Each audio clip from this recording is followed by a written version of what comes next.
Coralie Dioum va vous parler de toutes ces bonnes résolutions que l'on ne va pas tenir. Bah oui, c'est ça, c'est toujours ça chaque année. Bah oui, parce que vous faites peut-être vous aussi partie de ces 95% de Français qui prennent des bonnes résolutions, mais en fait 85% d'entre eux, malheureusement, n'arrivent pas à les tenir. Mais heureusement. Vous êtes dans quelle catégorie vous ? Ouais. Dans celle qui fait la chronique. Voilà, dans celle qui fait la chronique. Mais j'ai la solution et elle tient en un mot, l'hypnose. Ben oui, l'hypnothérapie, on n'y pense pas assez et pourtant ça peut régler plein de problèmes. Alors, ça peut vous permettre d'arrêter de fumer, par exemple, ou de combattre vos phobies, les araignées ou la prise de parole en public. Ça peut permettre de mieux gérer le stress, de calmer les angoisses, de lutter contre les troubles du sommeil ou les troubles alimentaires, de résoudre des problèmes de confiance en soi. Bref, le champ est assez vaste. Mais attention, une séance d'hypnothérapie n'a rien à voir avec l'hypnose spectacle que l'on voit souvent à la télévision. Non, ça n'a rien à voir. Ça n'a rien à voir, écoutez. On va aller explorer une sorte d'état intérieur dont, dans la vie du quotidien, on n'a pas forcément conscience puisqu'on est plus focalisé sur ce qu'on a à faire. Voilà, notre conscience, elle est efficace dans l'instant.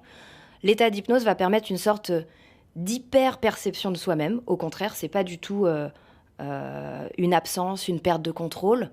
C'est justement une hyper-perception de soi-même qui permet de régler ce qui dysfonctionne. Exactement, c'est exactement ça. On joue sur l'état de conscience modifié pour parvenir à débloquer là où ça coince.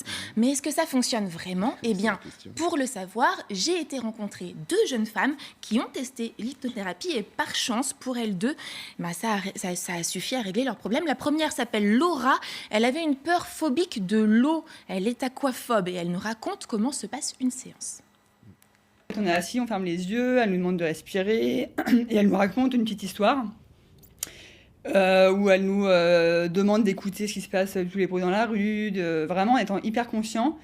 Et dans la petite histoire qu'elle nous raconte, elle met des mots-clés en fait, liés à notre peur et ce pourquoi en fait, on vient. Et en fait, au fil du temps, elle détricote entre guillemets notre inconscient et ça permet du coup, de résoudre ce pourquoi on est venu, et en l'occurrence l'aquaphobie pour moi. Alors la seconde patiente, Bénédicte, elle fumait 2 paquets de cigarettes par jour. Ça me rappelle peut-être un petit peu quelqu'un sur ce plateau. Oh non, je suis pas là. Mais elle n'a plus fumé une seule cigarette depuis sa séance d'hypnothérapie. Et d'ailleurs, ça n'a pas réglé que ça. Ça lui a aussi permis de régler d'autres problèmes.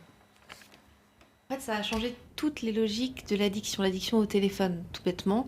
Je l'associe aussi à l'addiction de la cigarette. Donc toute forme d'addiction, finalement, par une seule séance, on a une espèce de recul automatique où on se rend compte des choses. On se dit, là, il y a un truc qui ne va pas. Donc c'est pas uniquement le tabac qui va être pris en compte, c'est vraiment toute forme de dépendance. Et en fait, on se libère nous-mêmes. On se rend compte que nous-mêmes, on se met des schémas où on est vraiment bloqué dans nos petites habitudes, et on se libère nous-mêmes assez facilement.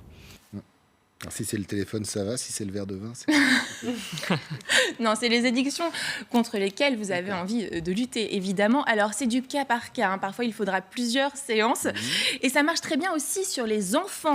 Je voulais vous le dire, sur les phobies scolaires, les problèmes de concentration, les terreurs nocturnes, les peurs diverses et variées, l'énurésique et le pipi au lit. Enfin, voilà, plein de petites choses sur lesquelles ça peut fonctionner pour les enfants.